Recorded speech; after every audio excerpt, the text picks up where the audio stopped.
توكل عليه ونعوذ بالله من شرور أنفسنا ومن سيئات أعمالنا من يهده الله فلا مضل له ومن يضلله فلا هادي له ونشهد أن لا إله إلا الله وحده لا شريك له والصلاة والسلام على أفضل الأنبياء والمرسلين وعلى آله وأصحابه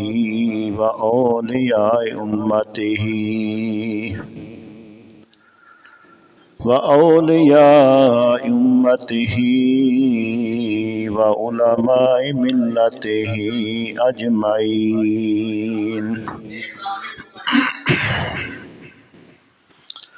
أما بعد فأعوذ بالله من الشيطان الرجيم بسم الله الرحمن الرحيم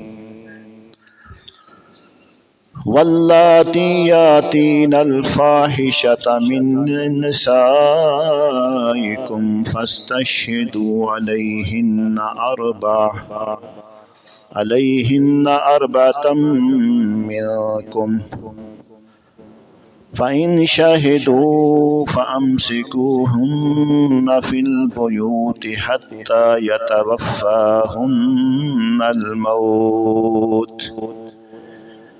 يتوفاهن الموت أو يجعل الله لهن سبيلا إن الله وملائكته يصلون على النبي يا أيها الذين آمنوا صلوا عليه وسلموا تسليما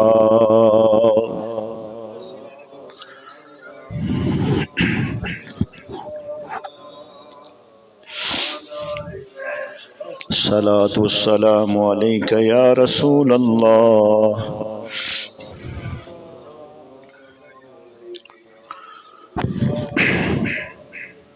لو مدینے کی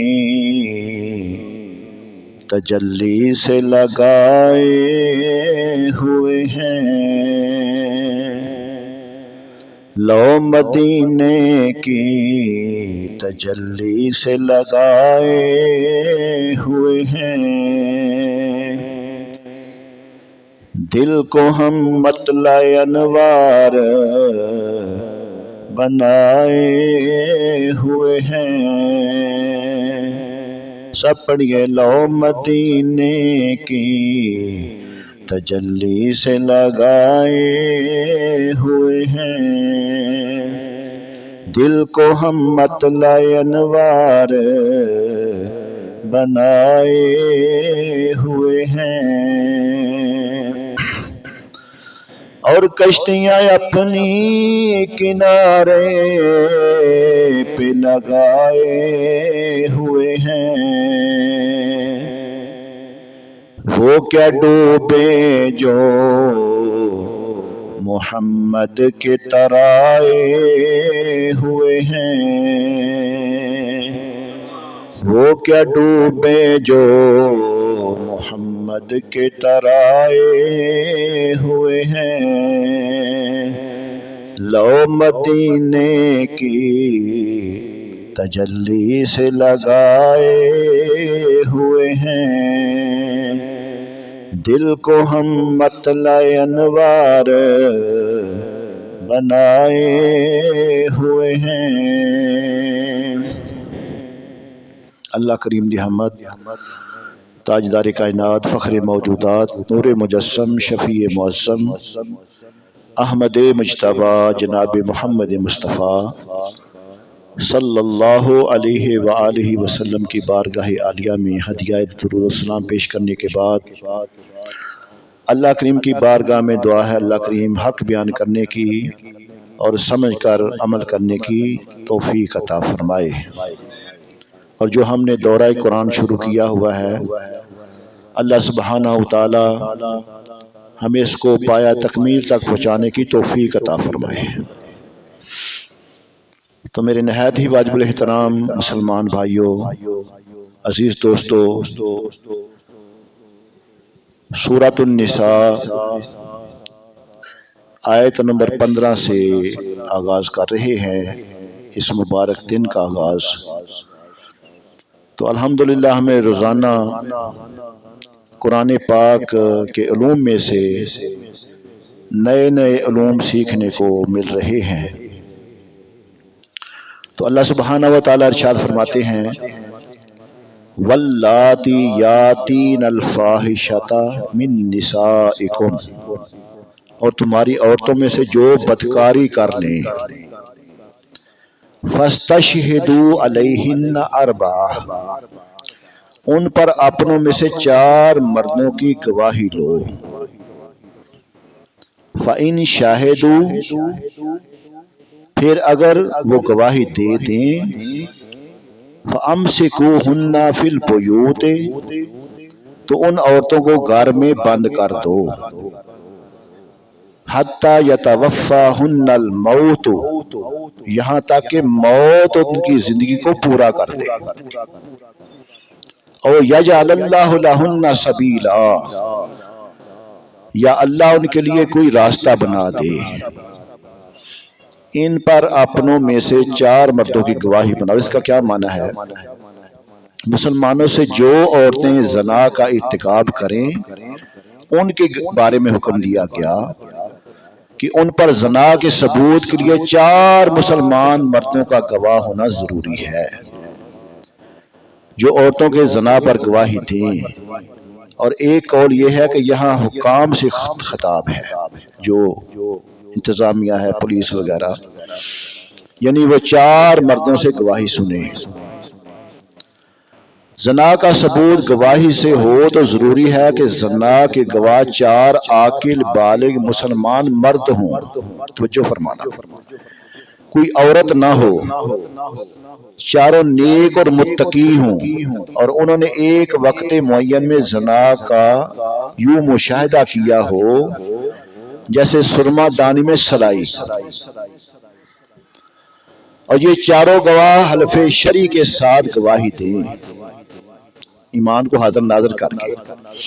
اگر ان میں سے ایک بات بھی کم ہوئی تو زنا ثابت نہ ہوا، اور گواہی دینے والے شرعاً 80 کوڑوں کے مستحق ہوں گے۔ اتنا اللہ کریم نے اس بات کو چھپایا ہے، ایسی گواہی کو دے نہیں سکتا۔ جس طرح سرمے دانے میں سرمچو ڈالا جاتا ہے، ایسے کوئی دیکھ سکتا ہے؟ فرمایا فَأَمْسِكُوهُنَّ فِي الْبُيُوتِ، اور ان عورتوں کو گھر میں بند کر دو اگر ایسا ثابت ہو جائے۔ زانیہ عورتوں کو موت آنے تک گھروں میں قید رکھنے کا حکم زنا سے متعلق کوڑوں اور رجم کی سزا مقرر ہونے سے پہلے تھا۔ یہ پہلے یہ حکم آیا، بعد میں جب ان کا سزا اگلی بار آیتوں میں آ گئی نا تو یہ حکم منسوخ ہو گیا۔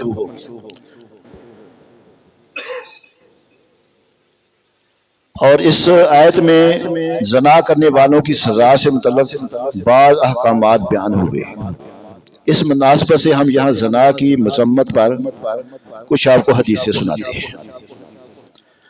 حضرت ابو ہریرہ رضی اللہ تعالیٰ سے روایت ہے، حضور اقدس صلی اللہ علیہ وآلہ وسلم نے ارشاد فرمایا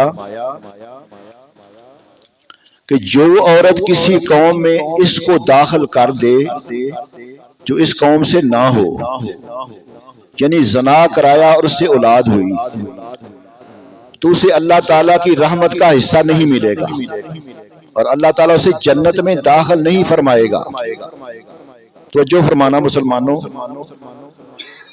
عبداللہ بن عباس رضی اللہ تعالیٰ سے روایت ہے، رسول کریم صلی اللہ علیہ وسلم نے ارشاد فرمایا، جس بستی میں زنا اور سود ظاہر ہو جائے تو انہوں نے اپنے لیے اللہ تعالیٰ کے عذاب کو حلال کر لیا۔ حضرت عمر بن عاص رضی اللہ تعالیٰ فرماتے ہیں نبی کریم صلی اللہ علیہ وسلم نے ارشاد فرمایا جس قوم میں زنا ظاہر ہوگا وہ قحط میں گرفتار ہو جائے گی، اور جس قوم میں رشوت کا ظہور ہوگا وہ روب میں گرفتار ہو جائے گی۔ حضرت بریدہ رضی اللہ تعالیٰ فرماتے ہیں نبی کریم صلی اللہ علیہ وسلم نے ارشاد فرمایا ساتوں آسمان ساتوں زمینیں بوڑھے زانی پر لعنت کرتے ہیں، اور زانیوں کی شرمگاہ کی بدبو جہنم والوں کو بھی تکلیف دے گی۔ اتنا بڑا یہ جرم ہے۔ واللذان یاتیانھا منکم فآذوہما، تو جو فرمانا یہ علم اپنے اندر نہ سٹاک کر لیں، ان کو سیکھ کر پھر عمل کریں۔ واللذان یاتیانھا منکم فآذوہما، اور تم میں جو مرد عورت ایسا کام کریں فآذوہما، تو ان کو تکلیف پہنچاؤ۔ فإن تابا وأصلحا، اگر وہ توبہ کر لیں اور اپنی اصلاح کر لیں، فأعرضوا عنہما، تو ان کا پیچھا چھوڑ دو۔ ان اللہ کان توابا رحیما، بے شک اللہ بڑا توبہ قبول کرنے والا مہربان ہے۔ اے بچے ادھر اٹھ کے نا صفحہ میں چھوئے تھے برامدے چ نا اٹھو پادشاہ فآذوہما، ان دونوں کو تکلیف پہنچاؤ۔ اس کا معنی کیا ہے؟ بے حیائی کا ارتکاب کرنے والوں کے متعلق سزا کا بیان کرتے ہوئے فرمایا کہ انہیں ایذا دو، جھڑک دو، برا بلا کہہ کر، شرم دلا کر، جوتیاں وغیرہ مار کر، زبانی اور بدنی دونوں طرح ایذا دو۔ زنا کی سزا سے پہلے ایذا دینا مقرر کی گئی، پھر قید کرنا، پھر کوڑے مارنا، یعنی آہستہ آہستہ سزا کو بڑھایا گیا۔ اور یہ آیت بھی حد زنا کی آیت سے منسوخ ہے۔ بعض علماء نے فرمایا کہ پچھلی آیت میں فاحشہ عورت سے مراد خود عورت کا عورت سے بے حیائی کرنا، اور واللذان یاتیان سے مراد مرد کا مرد سے لواطت کرنا مراد ہے۔ اس صورت میں یہ آیت منسوخ نہیں بلکہ محکم ہے، اور اس سے یہ بھی معلوم ہوا کہ لواطت اور مساحقت میں حد مقرر نہیں بلکہ تعزیر ہے، یعنی قاضی کی ثواب دید پر ہے وہ جو چاہے سزا دے۔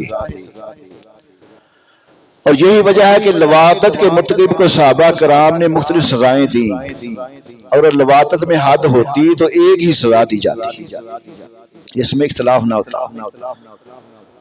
حد مخصوص ہوتی ہے جیسے 100 کوڑے 80 کوڑے وغیرہ، جبکہ تعزیر وہاں ہوتی ہے جہاں شرعی حد مقرر نہ ہو، بلکہ قاضی کی ثواب دید پر چھوڑ دیا جائے،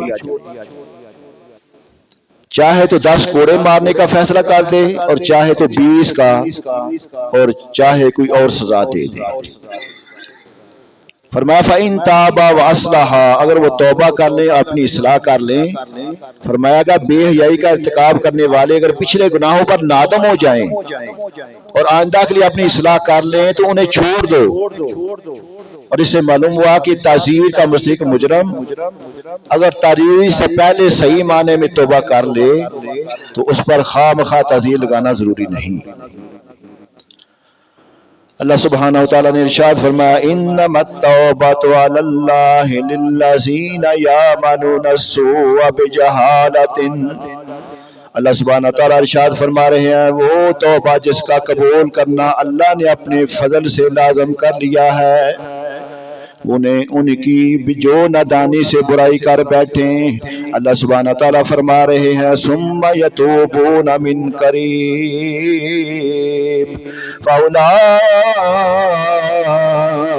یتوب اللہ علیہم۔ اللہ سبحانہ تعالیٰ فرما رہے ہیں پھر تھوڑی دیر میں توبہ کر لیں، ایسوں پر اللہ اپنی رحمت سے رجوع کر لیتا ہے۔ وَقَالَ اللَّهُ عَلِيمًا حَكِيمًا۔ اللہ سبحانہ وتعالیٰ ارشاد فرماتے ہیں اللہ حکمت والا، اللہ علم والا، وہ جو توبہ جس کا قبول کرنا نے اپنے فضل سے لازم کر لیا ہے وہ انہی کی ہے جو نادانی سے برائی کر بیٹھے پھر تھوڑی دیر میں توبہ کر لیں، ایسوں پر اللہ اپنی رحمت سے رجوع کرتا ہے۔ اللہ علم والا، حکمت والا، اللہ تعالیٰ کی عظیم رحمت ہے کہ گناہ کے بعد توبہ کرنے والے کو توبہ اس کی قبول کر لیتا ہے اور موت کے وقت تک توبہ قبول فرماتا ہے۔ یہاں فرمایا گیا کہ جو گناہ کر کے نہ تھوڑی دیر میں توبہ کر لے، تو یہاں تھوڑی دیر سے مراد ایک آدھا گھنٹہ 4 سال وغیرہ نہیں، بلکہ موت سے پہلے جب بھی توبہ کر لے اللہ تعالیٰ اس کی توبہ قبول کر لیتا ہے۔ ہاں جب موت کا عالم طاری ہو جائے نا، یہ نہیں ہے کہ اسرائیل نے آ کے پکڑ لیا ہے اور غیب کا معاملہ ظاہر ہو جائے تو اس وقت پھر توبہ قبول نہیں ہوتی۔ فرمایا وَقَالَ اللَّهُ عَلِيمًا حَكِيمًا، اللہ علم والا، حکمت والا۔ اسلام میں توبہ کا قانون بنانا عین حکمت اور علم پر مبنی ہے۔ جن دینوں میں توبہ نہیں نا، ان کے ماننے والے گناہ پر زیادہ دلیر ہوتے ہیں، کیونکہ مایوسی جرم پر دلیری آ جاتی ہے اور معافی امید توبہ پر ابھارتی ہے۔ مثال دیتا ہوں، جس شخص کو پھانسی کی سزا سنائی دی گئی ہو نا، اسے جب سے جدا قید میں رکھا جاتا ہے دوسروں سے علیحدہ، تاکہ کسی اور کو قتل نہ کر دے، کیونکہ وہ اپنی زندگی سے تو مایوس ہو چکا ہے نا، اور جسے ایک مقررہ مدت تک سزا کے بعد رہائی کا حکم ہو، اسے دیگر مجرموں کے ساتھ قید میں رکھا جاتا ہے اور اسے یہ خطرہ نہیں ہوتا کیونکہ اسے رہائی کی امید ہوتی ہے۔ اللہ سبحانہ وتعالیٰ نے ارشاد فرمایا لَيْسَتِ التَّوْبَةُ لِلَّذِينَ يَعْمَلُونَ السَّيِّئَاتِ حَتَّى إِذَا حَضَرَ أَحَدَهُمُ الْمَوْتُ قَالَ إِنِّي تُبْتُ الْآنَ وَلَا الَّذِينَ يَمُوتُونَ هُمْ كُفَّارٌ أُولَئِكَ أَعْتَدْنَا لَهُمْ عَذَابًا أَلِيمًا۔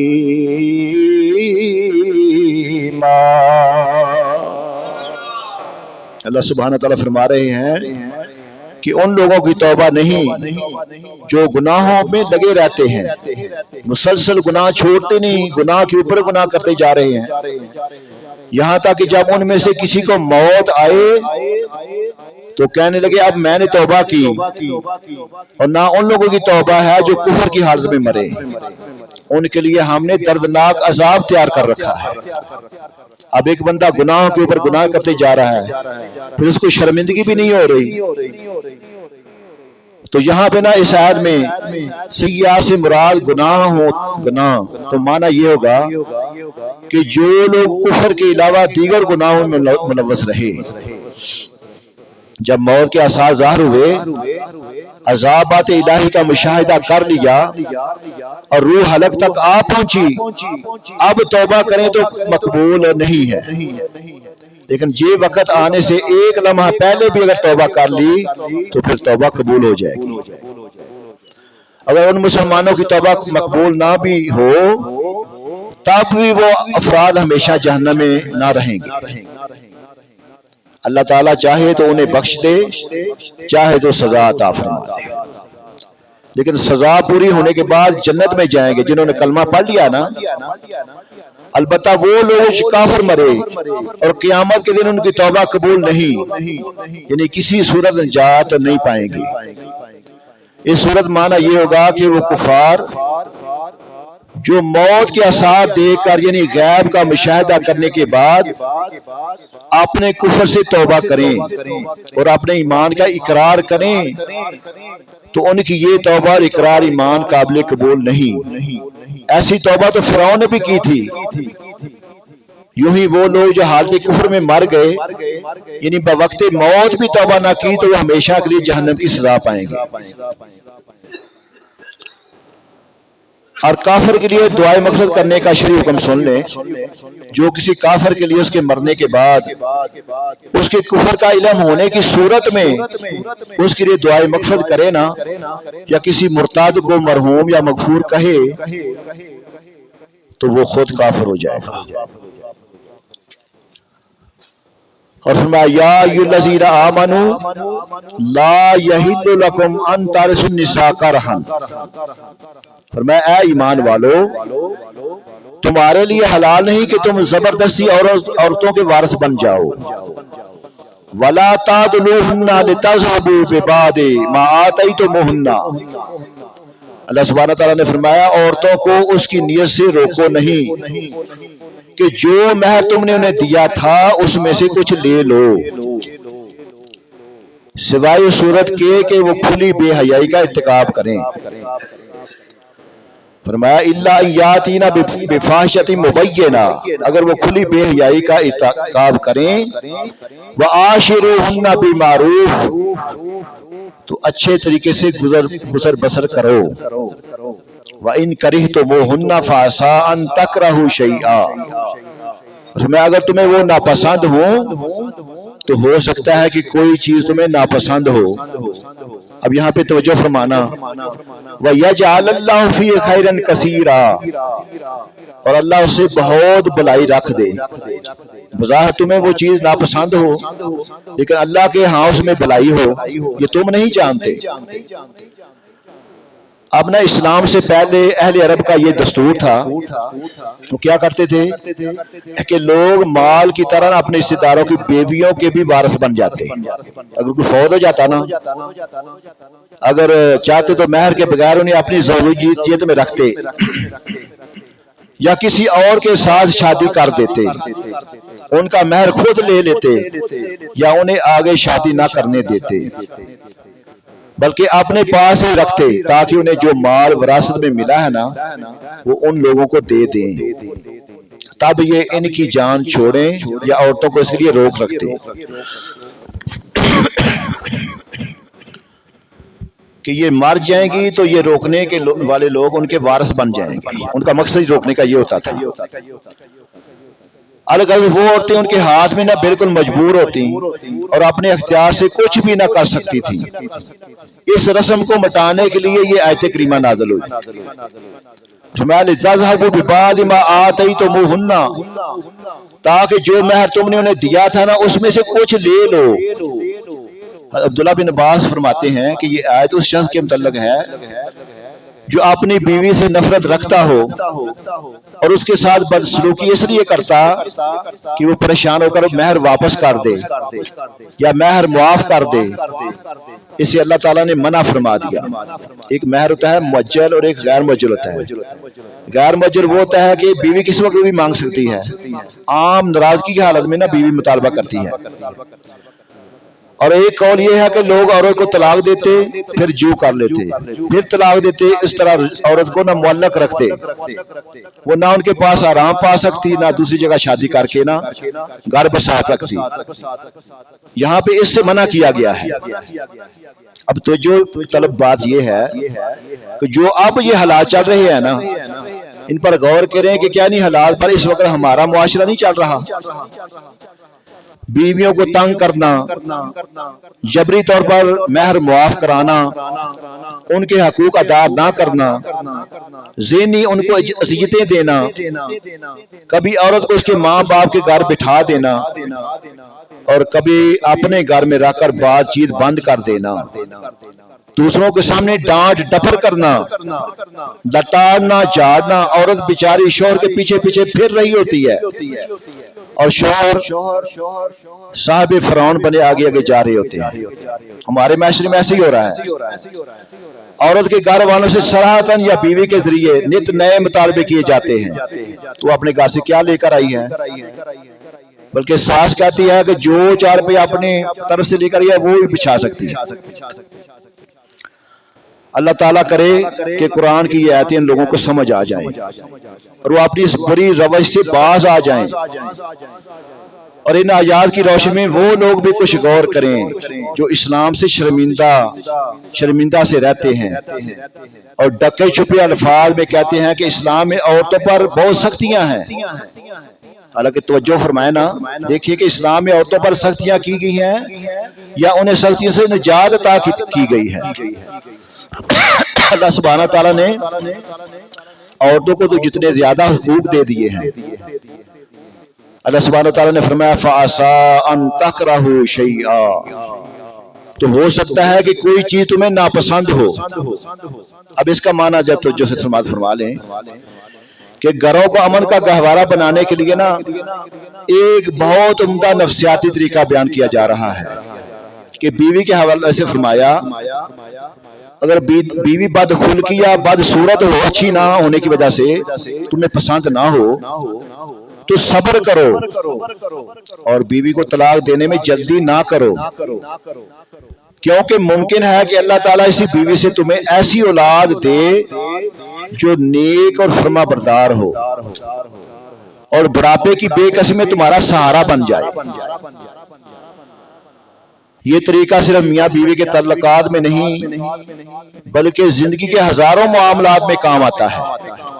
اس طریقے کو مثبت ذہنی سوچ کہتے ہیں. یعنی اگر کسی کام میں یا چیز میں خرابی کی کوئی صورت پائی جا رہی ہے تو اس کی اچھے پہلوؤں پر غور کر لو. ہو سکتا ہے کہ اچھے پہلو زیادہ ہوں یا اچھا پہلو زیادہ فائدہ مند ہو. مثلا کسی کی بیوی بدصورت ہے لیکن اسی سے آدمی کو نیک اولاد حاصل ہو جائے، یا اگر بدصورتی کو گوارا کر لے تو اس کی زندگی امن سے گزرے گی. لیکن اگر طلاق دے دے تو نتیجہ یہ نکلے گا کہ بیوی تو چھوٹ ہی جائے گی لیکن اس کے ساتھ بچے بھی چلے جائیں گے اور ساری زندگی ایسی تلخیوں، ذہنی اذیتوں، اولاد کے حصول کی جنگ اور حقوق کی لڑائی میں گزرے گی. اس کی 14 طبق روشن ہو جائیں گے. یوں ہی کسی آدمی کے ادارے میں کوئی رکھا ہوا کوئی انسان جو اس کو ناپسند ہو لیکن بڑا قابل ہو، اس کی وجہ سے سارا ادارہ اس کا چل رہا ہو، تو آپ بامر مجبوری اگر وہ رکھ لے گا تو اس کو فائدہ یہ ہوگا کہ اس کا سارا وہ ادارہ اس کے ذریعے چل رہا ہوگا. اور فرمایا وَإِنْ أَرَدْتُمْ اسْتِبْدَالَ زَوْجٍ مَكَانَ زَوْجٍ، فرمایا اگر تم ایک بیوی کے بدلے دوسری بیوی بدلنا چاہو، وَآتَيْتُمْ إِحْدَاهُنَّ قِنْطَارًا، اگر تم اسے ڈھیروں مال دے چکے ہو، یعنی کہ حق مہر زیادہ کو سونا وغیرہ لکھا ہوا تھا وہ مال تم اس کو دے چکے ہو، فرمایا فَلَا تَأْخُذُوا مِنْهُ شَيْئًا، تو اس میں سے کچھ واپس نہ لو. آتَأْخُذُونَ بُهْتَانًا وَإِثْمًا مُبِينًا، کیا تم کوئی جھوٹ باندھ کر اور کھلے گناہ کے مرتکب ہو کر وہ واپس لوگے؟ اب نہ چونکہ عورتوں کے حقوق کا بیان چل رہا ہے تو جو فرمانا یہاں مزید ان کے حقوق بیان فرمائے گئے.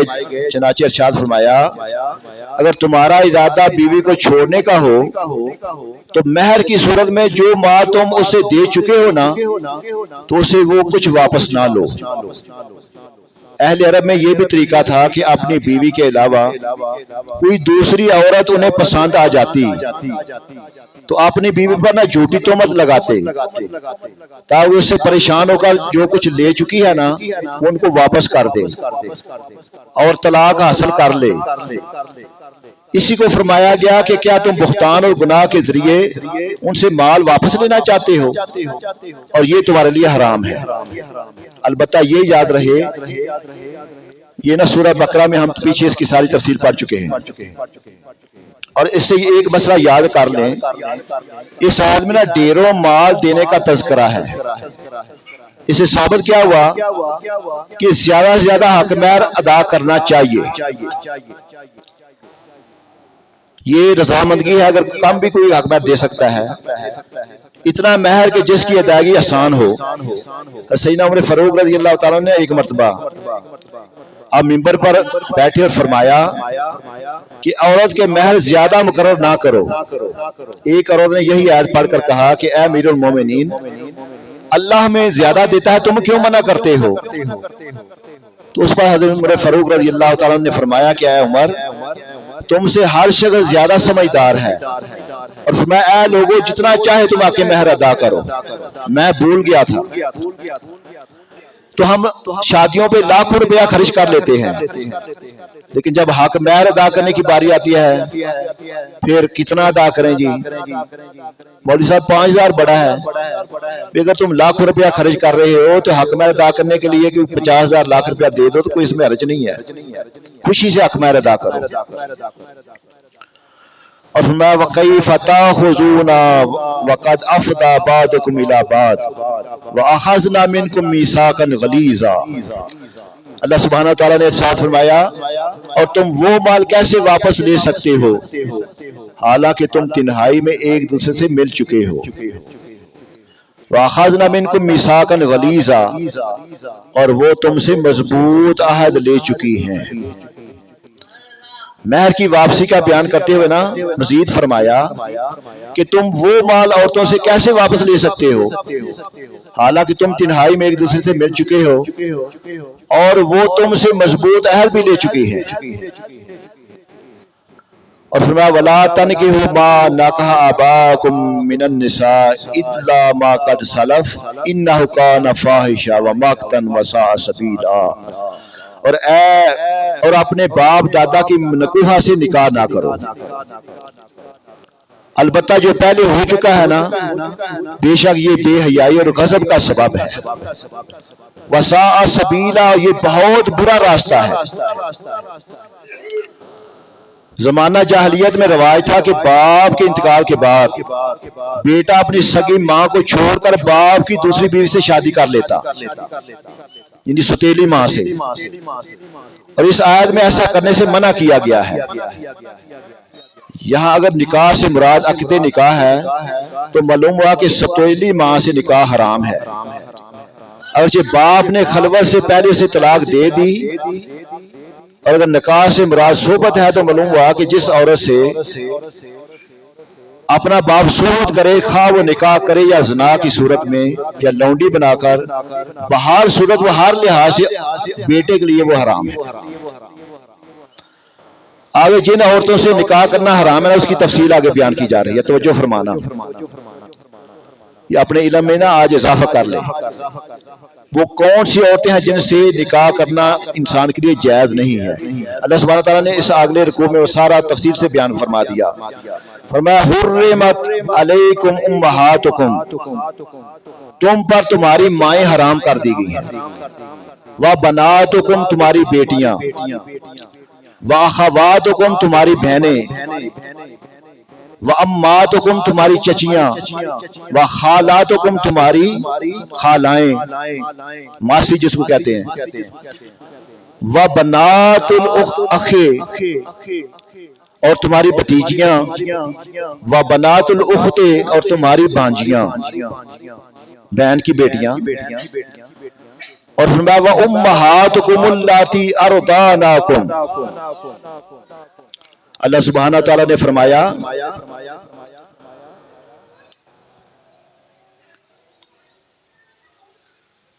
اور تمہاری وہ مائیں جنہوں نے تمہیں دودھ پلایا، ضروری جو مائیں ہیں جنہوں نے دودھ پلایا وہ بھی تمہارے اوپر حرام ہیں۔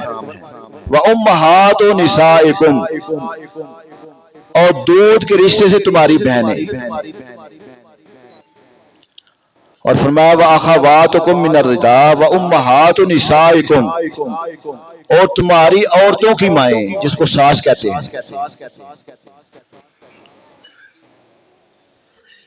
اور فرمایا وَرَبَائِبُكُمُ اللَّاتِي فِي حُجُورِكُم مِّن نِّسَائِكُمْ، اور فرمایا تمہاری بیویوں کی وہ بیٹیاں جو تمہاری گود میں ہیں۔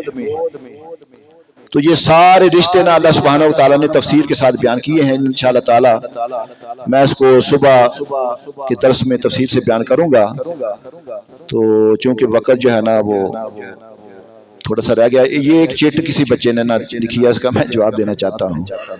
ہاں جی۔